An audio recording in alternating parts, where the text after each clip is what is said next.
NR College in Gudivada, Krishna district, expressed his fondness for the town since the Jai Andhra movement days. He mentioned that during his student activism, he frequently visited Gudivada and developed a deep connection with the place. Naidu advised that no individual should forget their roots, stressing the importance of remembering one's origins. He further remarked that the joy of serving one's mother and motherland is far greater than earning abroad. At the event, he unveiled the Jubilee pylon and praised the college's legacy. His reflections highlighted values of cultural pride, service, and commitment to the nation's development.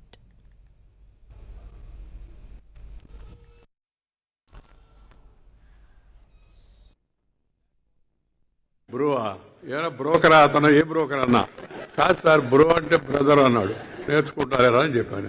ఈ పరిస్థితి ఏమాత్రం మన సమాజానికి మంచిది కాదు. ఒక ప్రతిష్టాత్మకమైన పురాతనమైన మంచి కళాశాల వేదికగా నేను చెప్తూ ఉన్నాను. దయచేసి అందరూ తెలుగులో మాట్లాడండి. ఇంగ్లీష్ వాళ్ళకి ఇంగ్లీష్ తో మాట్లాడండి.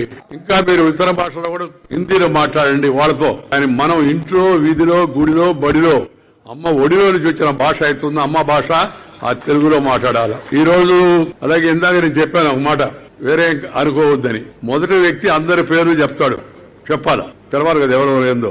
తర్వాత వాళ్ళందరూ అందరి పేర్లు మరలా చెప్పాల్సిన అవసరం లేదు. ఆ చెప్తూ సీనియారిటీ మర్చిపోవడం, ఒక్కోసారి పేరు అది కావడం ఇంకోటి చదవడం, మళ్ళీ వాళ్ళ మనసులో బాధ కలగడం, ఇవి సమయం ఎక్కువైపోవడం, ఇవి జరుగుతాయని మాత్రమే పేరు చెప్పొద్దు. కానీ పేర్లు మంచివి కాదని. ఎందుకంటే నేను ఈ వ్యవహారంలో సుమారు 60 ఏళ్ల నుంచి ఉన్నాను. ఈ ఫోటోగ్రాఫర్ కూడా ఆ అనుభవంతో చెప్పాను నేను చదువుతో. మనము కొన్ని పద్ధతులు, కొన్ని సాంప్రదాయాలు, కొన్ని ఉన్నత సంస్కారవంతమైన విషయాల వైపు వెళ్ళాలి. సంస్కారవంతమైన జాతిగా ఉండాలి. ఇందాక ఒక మాట చెప్పాను, ఏమని చాలా మంచి మాట చెప్పాను, ఏమని కలిసి ఉండాలా. మన దేశం స్వతంత్రం పోవడానికి కారణం ఏం చెప్పండి?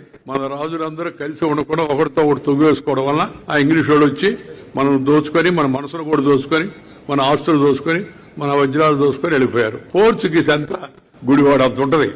వాడు వచ్చి దేశంలో గోవాను ఆక్రమించుకున్నాడు. కారణం ఐకమత్యం లేకపోవడం. కాబట్టి సమాజంలో, కళాశాలలో, విద్యార్థుల్లో, కుటుంబంలో అందరూ ఐకమత్యం ఉండాలి అనే గమనించాల్సి ఉంది, దాన్ని పాటించాల్సి ఉంది. బ్రోవా ఏరా బ్రోకరా అతను ఏ బ్రోకర్ అన్నా కాదు సార్ బ్రో అంటే బ్రదర్ అన్నాడు.